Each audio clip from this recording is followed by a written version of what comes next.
Hi friends, this is Lakshmi. Welcome back to my YouTube channel. ఈ వీడియోలో AP TET previous paper 2లో అడిగిన science questions గురించి discuss చేస్తాను. మీరు కనుక ఛానల్కి రావడం ఫస్ట్ టైం అయినట్లయితే ఛానల్ని ఖచ్చితంగా సబ్స్క్రైబ్ చేయండి.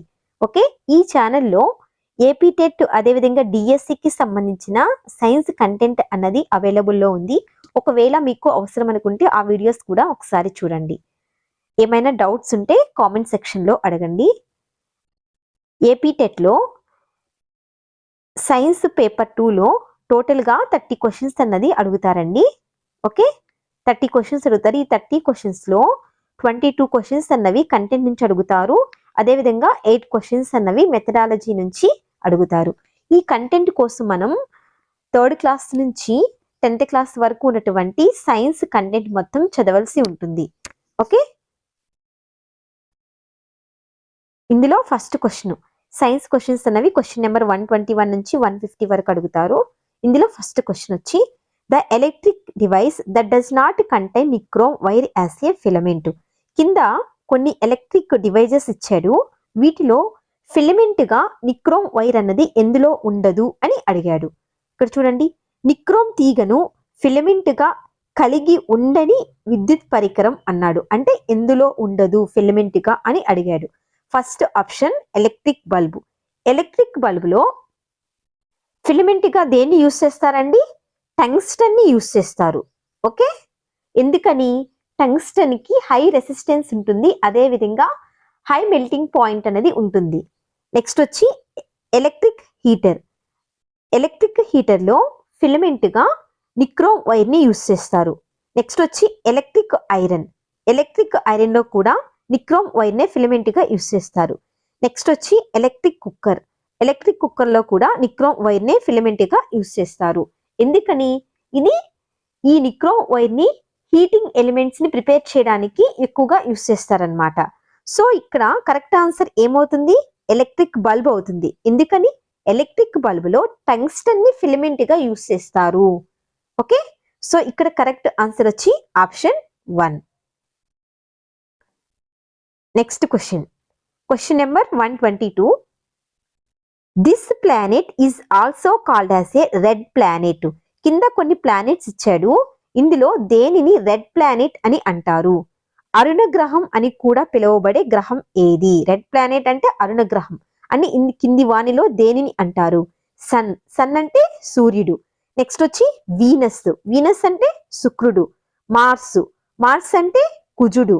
నెక్స్ట్ వచ్చి జూపిటర్ అంటే బృహస్పతి. ఏదవుతుందండి కరెక్ట్ ఆన్సర్? మార్స్ అవుతుంది. ఆప్షన్ 3 అన్నది కరెక్ట్. మార్స్ అంటే కుజుడు. ఎందుకని మార్స్ ని రెడ్ ప్లానెట్ లేదా అరుణ గ్రహం అని అంటారంటే ఇది స్లైట్లీ రెడ్డిష్ కలర్ లో కనిపిస్తుంది. సో దీన్ని రెడ్ ప్లానెట్ అని అంటారు. Okay, next question number 123.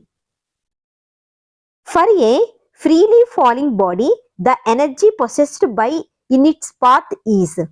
స్వేచ్ఛ పతన వస్తువు భూమిని చేరుతున్న మార్గంలో దానికుండే శక్తి ఏది అన్నాడు. ఇప్పుడు ఒక వస్తువుని తీసుకుందాం. అది ఫ్రీగా, ఫర్ ఎగ్జాంపుల్ ఏ అన్నది ఒక వస్తువు అనమాట. అది ఫ్రీగా కింద పడుతుంది అనమాట. ఇలా ఫ్రీగా కింద పడుతున్నప్పుడు దానికి ఏ శక్తి ఉంటుంది, ఏ ఎనర్జీ ఉంటుంది అని అన్నాడు. మనందరికీ తెలుసు, ఒక వస్తువు హైట్ లో ఉన్నప్పుడు దానికి ఏ ఎనర్జీని కలిగి ఉంటుంది? పొటెన్షియల్ ఎనర్జీని కలిగి ఉంటుంది. సో ఇక్కడ పొటెన్షియల్ ఎనర్జీ అన్నది ఎక్కువగా ఉంటుంది. అదేవిధంగా అది మూవింగ్ స్టేజ్ లో ఉన్నప్పుడు ఏ ఎనర్జీని కలిగి ఉంటుంది? కైనెటిక్ ఎనర్జీని కలిగి ఉంటుంది. సో అది ఎత్తరికి చేరినప్పుడు దాని యొక్క కైనెటిక్ ఎనర్జీ అన్నది ఎక్కువగా ఉంటుంది. ఇక్కడ మీరు చూసినట్లయితే ఓన్లీ పొటెన్షియల్ ఎనర్జీ అన్నాడు. కాదండి, ఓన్లీ కైనెటిక్ ఎనర్జీ అన్నాడు. కాదు. థర్డ్ ఆప్షన్ చూడండి, potential energy increases while kinetic energy decreases అన్నాడు. ఇక్కడ చూసినట్లయితే మన హైట్ లో ఉన్నప్పుడు పొటెన్షియల్ ఎనర్జీ అన్నది ఎక్కువగా ఉంటుంది. అది కిందికి చేరుతున్నప్పుడు అంటే మూవ్ అవుతున్నప్పుడు పొటెన్షియల్ ఎనర్జీ అన్నది డిక్రీజ్ అవుతుంది, కైనెటిక్ ఎనర్జీ అన్నది ఇంక్రీజ్ అవుతుంది. సో ఇది కూడా కాదు. నెక్స్ట్ ఆప్షన్ చూడండి, potential energy decreases while kinetic energy increases. ఇది కరెక్ట్ అండి. ఓకే, ఫస్ట్ స్థితి శక్తి మాత్రమే అన్నాడు కాదు, గతి శక్తి మాత్రమే అన్నాడు కాదు. స్థితి శక్తి పెరుగుతూ గతి శక్తి తగ్గుతుంది, అంటే స్థితి శక్తి అంటే ఇది పొటెన్షియల్ ఎనర్జీ. సో ఇది కూడా కాదు. ఇక్కడ ఆప్షన్ 4 అన్నది కరెక్ట్. ఎప్పుడైనా ఒక వస్తువు అన్నది ఒక హైట్ లో ఉన్నప్పుడు దానికి పొటెన్షియల్ ఎనర్జీ అన్నది ఎక్కువగా ఉంటుంది, కైనెటిక్ ఎనర్జీ అన్నది జీరోగా ఉంటుంది. కైనెటిక్ ఎనర్జీ మీన్స్ గతి శక్తి. అదే మూవ్ అవుతూ ఉన్నప్పుడు పొటెన్షియల్ ఎనర్జీ అనేది డిక్రీజ్ అవుతుంది, కైనెటిక్ ఎనర్జీ అన్నది ఇంక్రీజ్ అవుతుంది. ఈ బిట్ చాలా ఇంపార్టెంట్ అండి. సో ఇక్కడ ఆప్షన్ 4 అన్నది కరెక్ట్ అండి. Okay, next, a pair of A physical quantities which has same units. కింద కొన్ని ఫిజికల్ క్వాంటిటీస్ అంటే భౌతిక రాశులు ఇచ్చాడు, వాటికి సేమ్ యూనిట్స్ అన్నమాట, ఒకే ప్రమాణాలు అన్నవి వేటికి ఉన్నాయి అని అడిగాడు. ఫస్ట్ ఆప్షన్ చూసినట్లయితే వెలాసిటీ. వెలాసిటీకి యూనిట్స్ ఏంటంటే, వెలాసిటీ అంటే డిస్ప్లేస్మెంట్ ఫర్ టైం టేకన్ అన్నమాట. సో ఇది మీటర్ ఫర్ సెకండ్ వెలాసిటీకి. యాక్సిలరేషన్, యాక్సిలరేషన్ కి యూనిట్స్ ఏంటి, మీటర్ ఫర్ సెకండ్ స్క్వేర్ అండి. ఓకే, నెక్స్ట్ యాక్సిలరేషన్ చెప్పాం కదా, metre per second square. Momentum, మూమెంటింగ్ కి యూనిట్స్ ఏంటి, KG metre per second. Next momentum, మూమెంటింగ్ వచ్చి KG metre per second. Impulse, impulse అంటే ఏంటంటే చేంజ్ ఇన్ ద మూమెంటం అన్నమాట. మూమెంటం లో చేంజ్ ని మనం ఇంపల్స్ అని అంటారు. సో ఇంపల్స్ కూడా యూనిట్స్ ఏంటి, KG metre per second. Okay, next వెలాసిటీకి ఆల్రెడీ చెప్పాం కదా, మీటర్ ఫర్ సెకండ్. సో ఇక్కడ సేమ్ యూనిట్స్ అనేవి ఎక్కడ ఉన్నాయి, ఆప్షన్ 3 అన్నమాట. Option 3 momentum and impulse, units ఏంటి, KG metre per second. So ఇక్కడ ఆప్షన్ 3 అన్నది కరెక్ట్ అండి. ద్రవ్య వేగం అండ్ ప్రచోదనం. ఓకే, దీనికి సేమ్ యూనిట్స్ ని కలిగి ఉంటాయి. ఆప్షన్ 3 అన్నది కరెక్ట్ ఆన్సర్ అవుతుంది. Next question, question number 125. Amount of energy transferred when 1 gram of a water at 50 degrees Celsius reaches to water at 0 degrees Celsius is.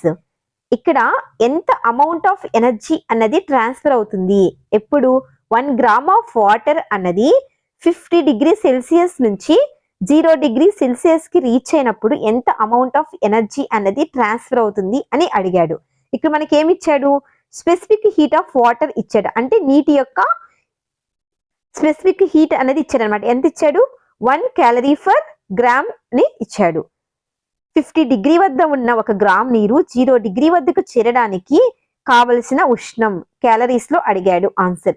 దీనికి ఫార్ములా ఏంటంటే Q equal mCT. T అంటే ఏంటంటే change in the temperature అన్నమాట. M వచ్చి mass ఎంత ఇచ్చాడు, 1 gram ఇచ్చాడు.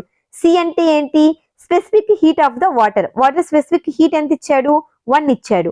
So ఇక్కడ చేంజ్ అన్నమాట, టెంపరేచర్ లో చేంజ్ ఎంత, ఇక్కడ 50 డిగ్రీ చేంజ్, అంటే ఇక్కడ 0 కదా. సో 50 లో 0 తీసేస్తే ఎంత, 15 అవుతుంది. సో 50 అన్నమాట. 1 into 50 ఎంత అవుతుంది, 50 అవుతుంది. సో ఆన్సర్ ఏమవుతుంది, ఆప్షన్ 3 అన్నది ఆన్సర్ అండి. ఓకే, అర్థమైంది కదా. ఇక్కడ ఫార్ములా Q ఈక్వల్ mCT అన్నమాట. T అంటే ఇక్కడ change in the temperature, C అంటే specific heat of the water, M వచ్చి మాస్ అన్నమాట, అంటే వాటర్ యొక్క మాస్ ఎంత ఇచ్చాడు, 1 గ్రామ్ ఇచ్చాడు. సో ఇక్కడ ఇచ్చిన వాటిని అప్లై చేస్తే మనకి 50 క్యాలరీస్ అన్నది వస్తుంది. సో ఇక్కడ ఆప్షన్ 3 అన్నది కరెక్ట్ అవుతుంది. Next question, question number 126. Characteristics of a image formed by a concave mirror when the object is placed between the focus and the center of a curvature. Concave mirror లో image అన్నది ఎలా form అవుతుంది, ఎప్పుడు ఒక object ని focus కి and centre of the curvature కి middle లో ఉంచినప్పుడు ఇమేజ్ అన్నది కాన్కేవ్ మిర్రర్ లో ఎలా ఫామ్ అవుతుంది అని అడిగాడు. సో ఇక్కడ ఎలా ఫామ్ అవుతుందంటే ఫస్ట్ ఆప్షన్ చూడండి, రియల్, ఇన్వర్టెడ్ అండ్ మ్యాగ్నిఫైడ్. ఇది కరెక్ట్ అండి.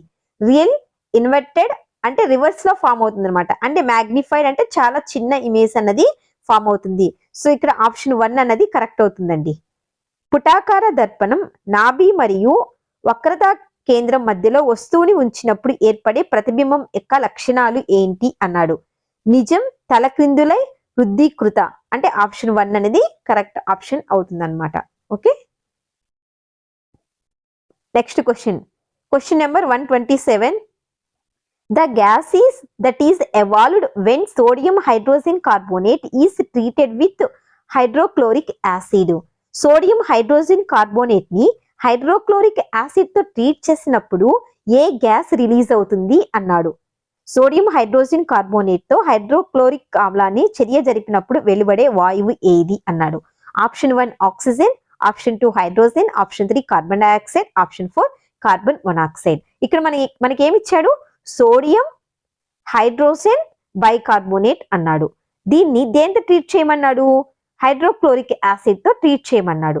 సో హైడ్రోక్లోరిక్ యాసిడ్ తో ట్రీట్ చేసినప్పుడు మనకి ఏం ఫామ్ అవుతుందంటే NaCl, sodium chloride plus H2O plus CO2 అంటే కార్బన్ డైఆక్సైడ్ అన్నది ఫామ్ అవుతుంది.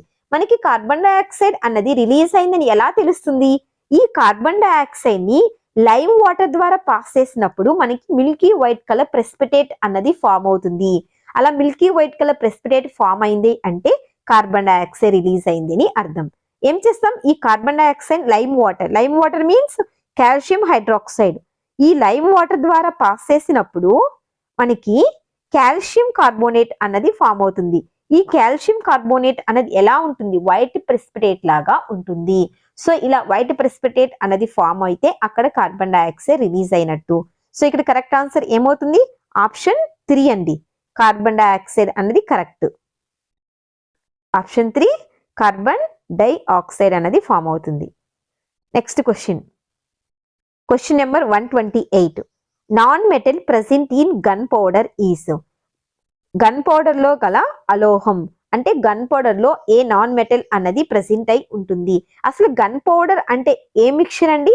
గన్ పౌడర్ లో పొటాషియం నైట్రేట్ ఉంటుంది, పొటాషియం నైట్రేట్, సల్ఫర్, అదేవిధంగా చార్కోల్ అండి. Charcoal means carbon. Gun powder అంటే ఏంటి?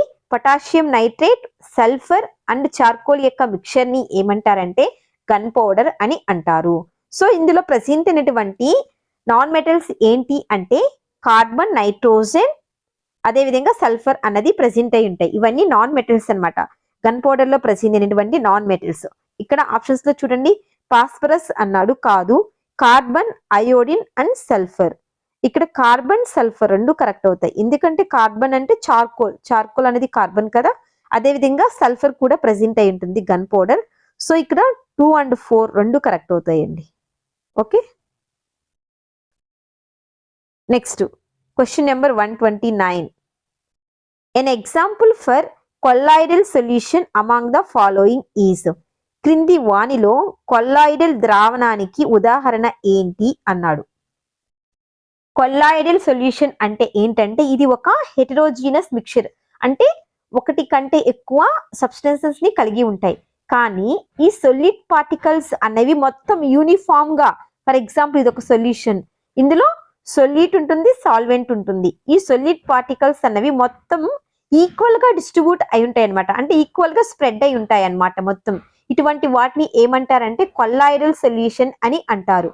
ఇక్కడ చూసినట్లయితే మనం ఫస్ట్ ఆప్షన్ ని మిల్క్ ప్లస్ వాటర్ అన్నాడు. ఇప్పుడు మనం మిల్క్ తీసుకున్నామండి, మిల్క్ లో వాటర్ కానీ వాటర్ లో మిల్క్ కానీ ఈక్వల్ గా స్ప్రెడ్ అయి ఉంటాయి కదా. ఎటువంటి అంటే సొల్యూట్ అన్నది ఈక్వల్ గా స్ప్రెడ్ అయి ఉంటుంది. సో ఆప్షన్ 1 అనేది కరెక్ట్ అవుతుంది. చాక్ పౌడర్ వాటర్ అనేది సస్పెన్షన్ కి ఎగ్జాంపుల్ అన్నమాట. సస్పెన్షన్స్ అంటే ఏంటంటే సాలిడ్ అన్నమాట. చాక్ పౌడర్ అంటే ఏంటి? సాలిడ్. వాటర్ అనేది ఏంటి? లిక్విడ్ అన్నమాట. సో ఇక్కడ ఏంటి? మిల్క్, వాటర్ అనేవి ఇవి రెండు కూడా లిక్విడ్స్. కానీ ఇక్కడ చూడండి, ఇది సాలిడ్, ఇది లిక్విడ్. నెక్స్ట్ చూడండి, షుగర్ అండ్ వాటర్. షుగర్ అనేది ఏంటి? సాలిడ్, వాటర్ అనేది లిక్విడ్.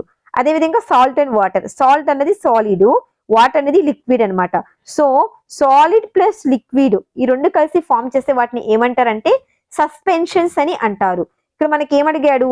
కొల్లాయిడల్ సొల్యూషన్ కి ఎగ్జాంపుల్ అడిగాడు. సో ఇక్కడ ఆప్షన్ 1 అన్నమాట, మిల్క్ ప్లస్ వాటర్ అనేది కరెక్ట్ ఆన్సర్ అవుతుంది. పాలు ప్లస్ నీరు అన్నది కరెక్ట్ అండి. Next question number 130. One of the following is added to the water to kill disease causing organisms present in the water. నీటిలో గల వ్యాధులను కలిగించే సూక్ష్మజీవులను చంపడానికి నీటికి కలపవలసినది. మనందరికీ తెలుసు, ఏం యాడ్ చేస్తాం వాటర్ ని క్లీన్ చేయడానికి, మైక్రో ఆర్గానిజమ్స్ ని కిల్ చేయడానికి క్లోరిన్ ని యాడ్ చేస్తాం. సో ఇక్కడ ఆప్షన్ 4 అన్నది కరెక్ట్ అండి. క్లోరిన్ అన్నది కరెక్ట్ ఆన్సర్ అవుతుంది. Next question number 131. One of the following is called as a liquid gold. Liquid gold అంటే ద్రవ బంగారంగా పిలువబడేది ఏంటి? Diesel, petrol, coal tar, petroleum. ఏమవుతుంది ఇక్కడ కరెక్ట్ ఆన్సర్? పెట్రోలియం అవుతుంది. ఓకే, ఎందుకని? ఈ పెట్రోలియం ని మనం ట్రాన్స్పోర్ట్ కి, వెహికల్స్ ని రన్ చేయడానికి యూస్ చేస్తాం ఎక్కువగా. సో లిక్విడ్ గోల్డ్ అని దేనంటాము? పెట్రోలియం ని అంటాం. పెట్రోల్ కాదు, పెట్రోలియం అండి. ఆప్షన్ 4 అనేది కరెక్ట్ అండి. Next question number 132. The method used to separate the dissolved substance from A liquid. ఒక లిక్విడ్ ఉందండి, ఆ లిక్విడ్ లో ఫర్ ఎగ్జాంపుల్ మనం వాటర్ తీసుకున్నాం, ఈ వాటర్ లో సాల్ట్ వేసి డిజాల్వ్ చేస్తాం. సో ఈ సాల్ట్ ని ఈ వాటర్ నుంచి సెపరేట్ చేయడానికి ఏ మెథడ్ ని యూస్ చేస్తాము అని అడుగుతున్నాడు.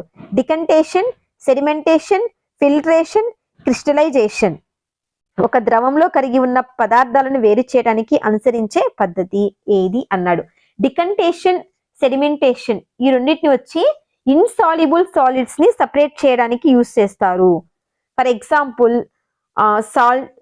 ఫర్ ఎగ్జాంపుల్ శాండ్ తీసుకున్నామండి, శాండ్ ని వాటర్ లో వేసాం, శాండ్ అనేది వాటర్ లో కరుగుతుందా? కరగదు. అంటే శాండ్ అన్నది ఇన్సాల్యుబుల్.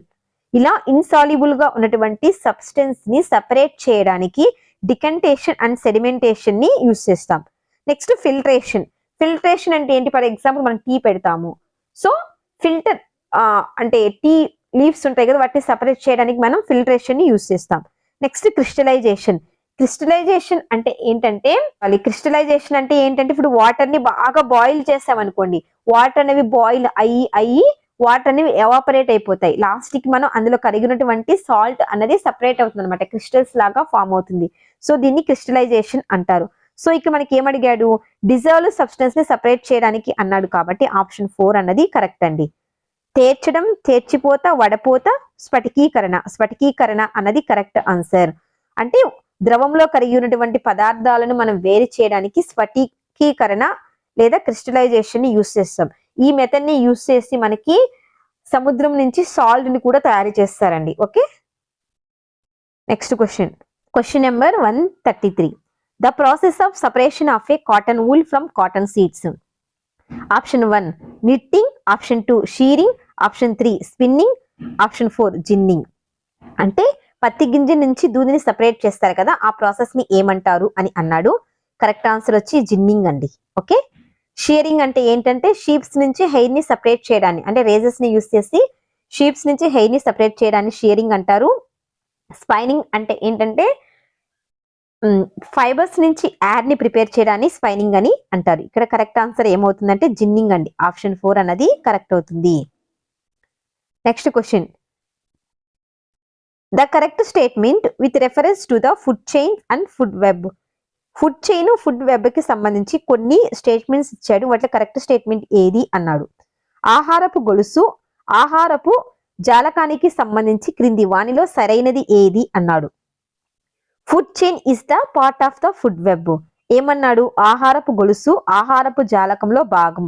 ఫుడ్ చైన్ అన్నది ఫుడ్ వెబ్ లో ఒక పార్ట్ అన్నాడు. నెక్స్ట్ చూడండి, food web is the part of the food chain. Food chain లో ఫుడ్ వెబ్ అనేది ఒక పార్ట్ అన్నాడు. Food chain and food web are the same, రెండు సేమ్ అన్నాడు, అంటే ఒకటే అని. There is no relation between the two. రెండింటికి మధ్య ఎటువంటి రిలేషన్ లేదు అన్నాడు. ఇక్కడ కరెక్ట్ ఏమవుతుంది?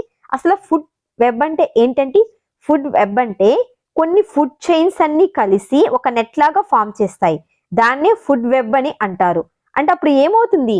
ఫుడ్ చైన్ అన్నది ఫుడ్ వెబ్ లో ఒక పార్ట్ అవుతుంది. సో ఇక్కడ కరెక్ట్ ఆన్సర్ ఏమవుతుంది? Food chain is the part of the food web. So option 1 అనేది కరెక్ట్ అవుతుంది. ఆహారపు గొలుసు ఆహారపు జాలకంలో ఒక భాగం. ఎందుకని? అసలు ఫుడ్ వెబ్ అంటే ఏంటి? కొన్ని ఫుడ్ చైన్స్ కలిస్తేనే ఒక ఫుడ్ వెబ్ అనేది ఫామ్ అవుతుంది. కాబట్టి ఫుడ్ చైన్ అనేది ఫుడ్ వెబ్ లో ఒక పార్ట్ అన్నమాట. Next question number 135. One of the following prevents constipation. క్రింది వానిలో మలబద్ధకాన్ని నివారించేది ఏది? అందరికి తెలిసింది ఫైబర్లు అంటే పీచు పదార్థాలు అన్నమాట. పీచు పదార్థాలు ఎక్కువగా ఉన్నట్టు అంటే ఫర్ ఎగ్జాంపుల్ మ్యాంగోస్ ఇవి తిన్నాం అనుకోండి, వాటిలో ఫైబర్ అనేది ఎక్కువగా ఉంటుంది. ఇవి కాన్స్టిపేషన్ ని డిక్రీజ్ చేస్తాయి. సో ఆప్షన్ 3 అనేది కరెక్ట్ అండి. ఇక్కడ పీచు పదార్థాలు fibres option 3. Next question. A student wishes to know the different stages of production of a woolen fabrics and visited the center, but he missed to see first 2 stages. Those are, ఒక విద్యార్థి wool అనేది ఎలా తయారు చేస్తారు దశల వారీగా అంటే step wise ఎలా తయారు చేస్తారో తెలుసుకోవడానికి అక్కడ తయారు చేసేటువంటి కేంద్రానికి వెళ్ళాడు, అంటే సెంటర్ కి వెళ్ళాడు అనమాట. అతను వెళ్ళేసరికి ఫస్ట్ 2 స్టేజెస్ అనేవి కంప్లీట్ అయిపోయి 3rd స్టేజ్ లో ఉన్నారు. అతను ఫస్ట్ 2 స్టేజెస్ లో ఏమి చూడలేకపోయాడు అని అడిగాడు. ఇక్కడ ఈ స్టేజెస్ అన్నవి గుర్తుపెట్టుకోండి. ఫస్ట్ వచ్చి షియరింగ్ అండి. షియరింగ్ అంటే ఏంటంటే షీప్స్ నుంచి ఆ హెయిర్ సపరేట్ చేస్తాయి. రీజన్ యూజ్ చేసి హెయిర్ ని సపరేట్ చేస్తారు కదా, ఆ ప్రాసెస్ ని షియరింగ్ అని అంటారు. నెక్స్ట్ వచ్చి స్కౌరింగ్ అంటే ఏంటంటే దాన్ని క్లీన్ చేసి అందులోటువంటి ఏమైనా వేస్టేజెస్, డస్ట్ ఇవన్నీ ఉంటాయి కదా, దాన్ని అలా క్లీన్ చేయడాన్ని స్కౌరింగ్ అని అంటారు. అంటే ఫస్ట్ 2 స్టేజెస్ ఏంటి, షియరింగ్ అండ్ స్కౌరింగ్. అతను ఏం మిస్ అయ్యాడు, షియరింగ్ అండ్ స్కౌరింగ్. ఆప్షన్ 3 అన్నది కరెక్ట్ అండి. నెక్స్ట్ స్కౌరింగ్ తర్వాత సార్టింగ్ అండి. సార్టింగ్ తర్వాత బ్లీచింగ్ తర్వాత డైయింగ్ తర్వాత కోంబింగ్ తర్వాత రోలింగ్ అండ్ ట్విస్టింగ్. నెక్స్ట్ వచ్చి స్పైనింగ్, మళ్ళీ rolling, finally weaving or knitting, finally cloth అనేది ఫ్యాబ్రిక్ అనేది తయారవుతుంది.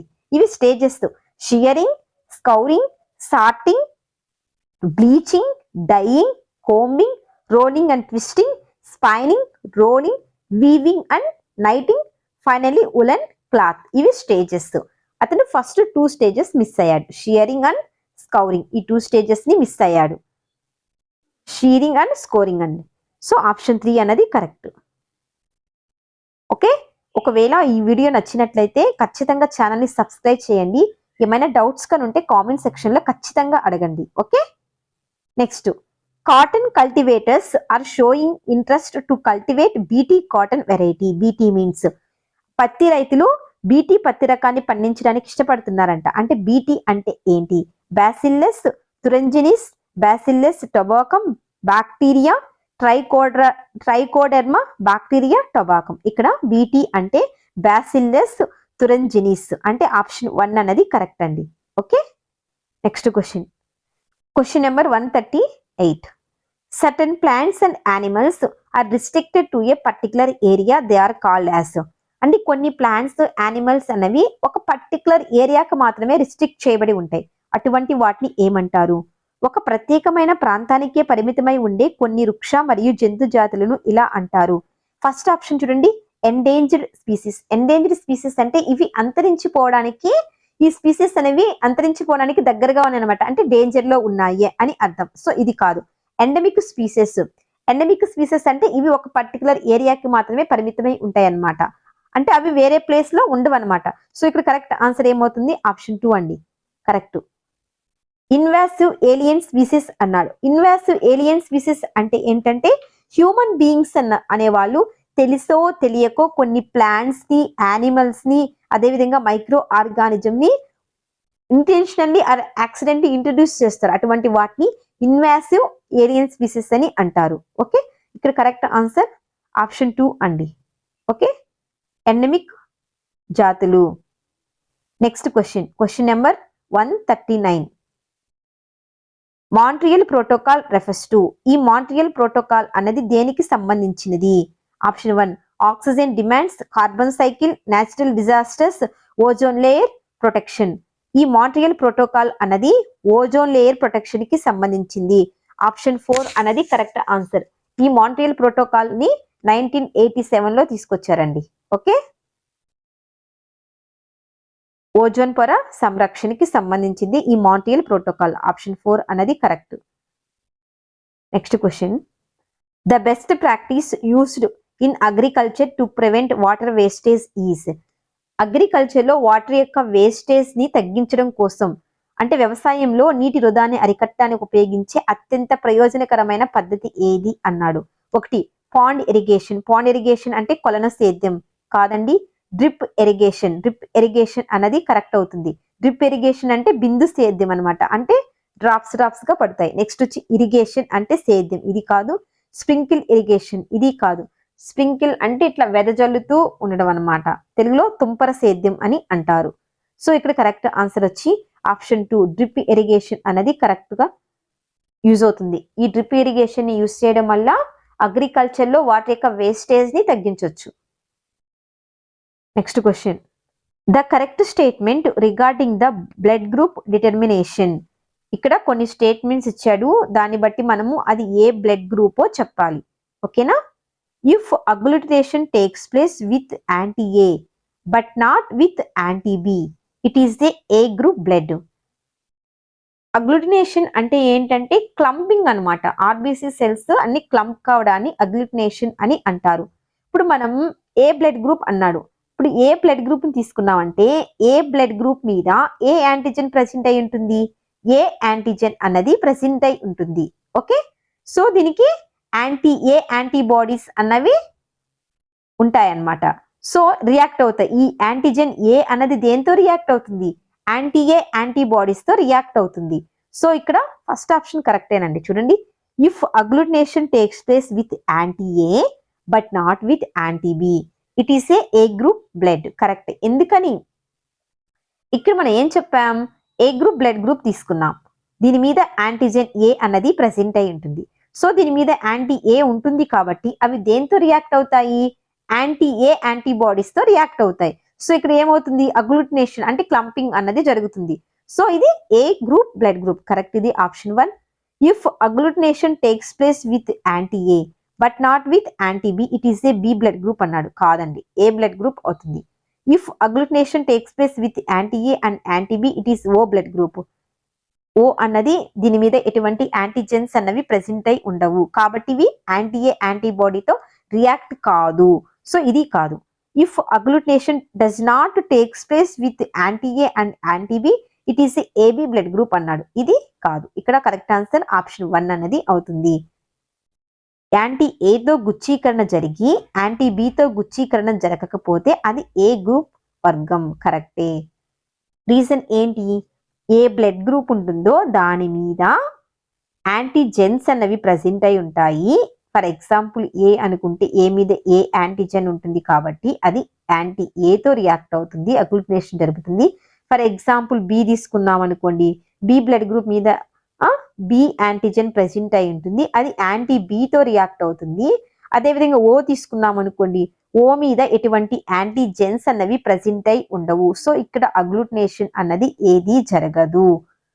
Okay, next question number 142. This part of A brain is centre for the certain emotions such as anger and happiness. మెదడులోని ఈ భాగం కోపం, సంతోషం లాంటి భావోద్వేగాలకు కేంద్రం అని అన్నాడు. మెడుల్లా అంటే మధ్యాముఖం, డైఎన్సెఫలాన్ అంటే ద్వారగోర్ధం. నెక్స్ట్ వచ్చి సెరెబెల్లం అంటే అనుమస్తిష్కం, మిడ్ బ్రెయిన్ అంటే మధ్య మెదడు. ఇక్కడ మెడుల్లా అన్నది ఇన్వాలంటరీ యాక్షన్స్ అన్నమాట. అంటే ఏంటి, బీపీ, సెలైవినేషన్, హార్ట్ బీట్, వామిటింగ్, ఇవన్నీ ఇన్వాలంటరీ, మన తెలియకుండా జరుగుతాయి.